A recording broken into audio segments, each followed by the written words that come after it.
Mr. Norman Mangusin aka Francis Leo Marcos abay kakasuhan ng PNP. Ang lahat Okay, na let's yan, go. but before that, if you haven't subscribed yet to my YouTube channel, please don't forget to like, share, and subscribe at hit mo na rin ang notification bell for more showbiz updates. Trending at pinag-uusapan ngayon ng isang personalidad na nagngangalang Norman Mangusin na kilala rin bilang Mr. Francis Leo Marcos sa isang balita kung saan ay tampok po ito patungkol sa bagong kasong kanyang hinaharap. Let's watch this.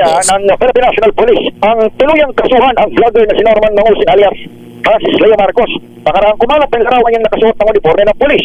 Ayon kay Police Brigadier General Eduardo Flanio, nagpagsalita ng PNP, paglaban ito sa usurpation of authority at illegal use of uniforms or insignia sa ilalim ng revised penal code.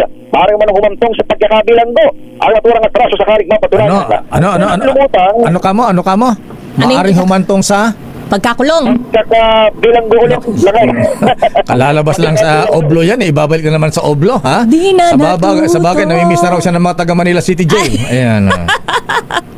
Mukhang pagbalik lakay ng Metro Manila. Nakita ko kanina sa kanyang Facebook Live. Unang lumutang ang nasabing picture ni Mangusin nang i-post ito ng isa pang vlogger na kanyang kaaway sa social media.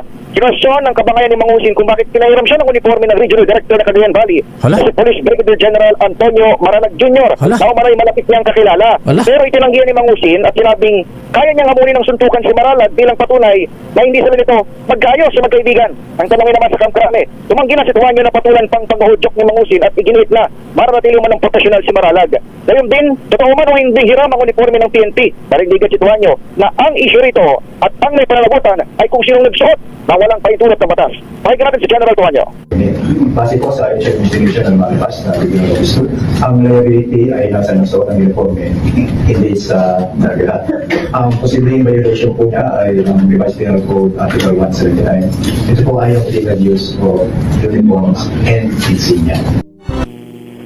Lakay ngayon lamang bago niya ako tawagin ay nag-issue na ng reaksyon itong iyong best friend sa kanyang official social media account. Ang sabi niya gano'n ay edited daw yung larawan noong January 2019. Sinadya niya raw itong edit para bilang katuwaan at tingnan ng kanyang sarili kung ano kanyang itsura sakali mang siya ay maging polis. Ngunit kanyang binigyang diin na hindi niya raw ito isinuot sa kahit anong public place at siya ay handang magpaliwanag sa Napolcom maging sa PNP. Humingi rin siya ng paumanin at sinabing handa niyang sagutin itong kahit anong patang sa tamang forum na ngayon nga ay mukhang sasawsawan o papasukin na rin ang National Police Commission sa katuuhan ng kanilang Vice Chairperson, Attorney Rafael Calinisan. Ako si Edgar Parrosa, nag-uulat para sa DZRH, una sa Pilipinas. Ang balitang si Norman Mangusin na mas kilala bilang vlogger na si Francis Leo Marcos ay iniimbestigahan ng Philippine National Police PNP dahil sa viral na litrato at social media post na nagpapakita sa kanya na nakasuot ng opisyal na uniforme ng PNP. Isa sa mga kontrobersyang malaki ang usapan sa bansa nitong mga nakaraang araw, ito ay nag-ugat sa pagkalat ng larawan, reaksyon ng mga otoridad at ang posibilidad na legal na kaso laban sa kanya para sa hindi otorisado paggamit ng uniform ng pulis. Umabot na rin sa mga pangunahing pahayagan at opisyal na pahayag ng insidente na ito. Ayon sa balita, iniimbestigahan ng PNP ang naturang vlogger dahil sa isang viral photo na nagpapakita sa kanya na nakasuot ng PNP ceremonial blue fall dress uniform. Isang uniform na karaniwang ginagamit ng mga opisyal na pulisya sa mga sagradong okasyon at hindi basta-basta pinahintulutang isuot ng mga pribadong individual.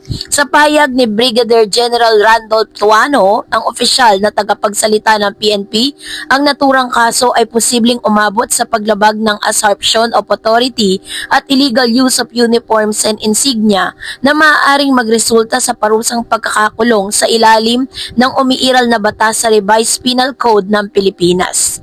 Di lamang yon, ang National Police Commission or NAPOLCOM mismo ang nag-anunsyo na ito ay magsasampa ng mga posibleng reklamo laban kay Mangusin, kabilang na ang paglalagay ng mockery o pag-aalipusta sa uniforme ng pulis at otoridad nito sa publiko. So, ano nga ba ang kanya pong mga nalabag? Sabi dito, ito po yung mga legal na aspeto na kailangan pong malaman ng publiko. Una, illegal use of uniform or o insignia. Ang batas sa Pilipinas ay nagbabawal sa sino mang magsuot ng gumamit ng uniform na kaugnay ng isang opisyal na posisyon o otoridad kung hindi siya otorisadong gawin ito. Sa ilalim ng Revised Penal Code Article 179, ang hindi otorisadong paggamit ng uniforme o insignia ng pulisya ay pinaparusahan ng aresto mayor na may sintensya mula sa 1 buwan at 1 araw hanggang 6 na buwan na pagkakakulong at maaaring kalaunan ay dagdagan pa depende sa bigat ng paglabag.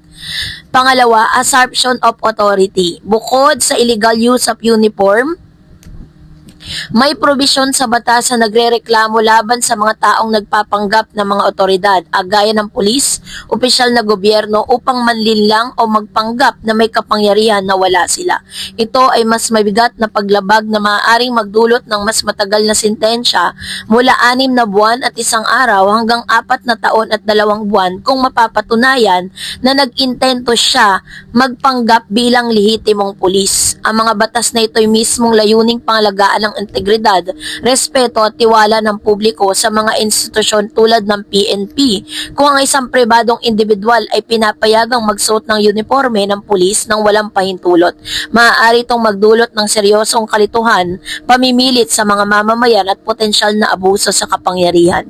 So dahil dito, nakaabot na rin dito kay Marcos Antonio Francisco Leo or Francis Leo ang ulat na ito. Kaya naman agaran po siyang naglabas ng isang public apology. Sabi niya dito, official statement of Francis Leo Marcos regarding sa larawan na inilabas na kung saan ako ay uniforme ng pulis. Attention Napolcom, para sa kaalaman, ang nakikita niyo pong larawan ay edited. Yan po ay ginawa ko noong January 2019. Nakakatuwang ko lang tignan ng aking sarili kung ano bang itsura ko kung sakaling ako'y maging pulis. Ngunit kailanman, hindi ako nangahas na isuot ang uniforme ng pulis at lalong hindi niya nakita na naglakad sa kalsada na suot ang uniforme ng isang opisyal.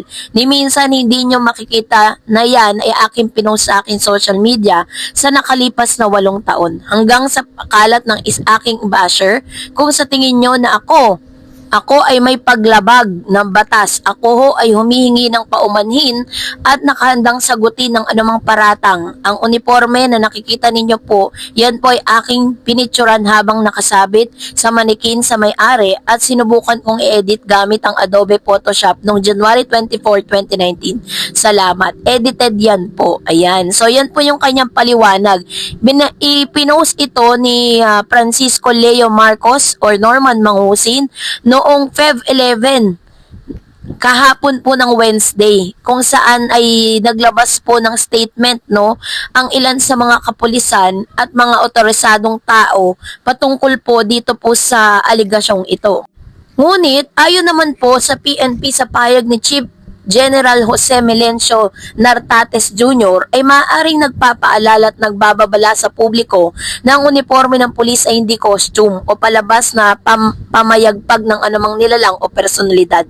Ito ay sagrado at kumakatawan sa sakripisyo, disiplina, serbisyo at integridad ng bawat pulis na nagbibigay ng serbisyong pansiguridad sa mamamayan. Dagdag pa rito, iginiit din ng PNP na ang hindi otorisadong paggamit ng uniforme ay hindi lamang paglabag sa batas, ngunit maaari rin itong magdulot ng seryosong panganib sa publiko tulad ng pagkalito sa tunay na mga pulis at posibleng gamitin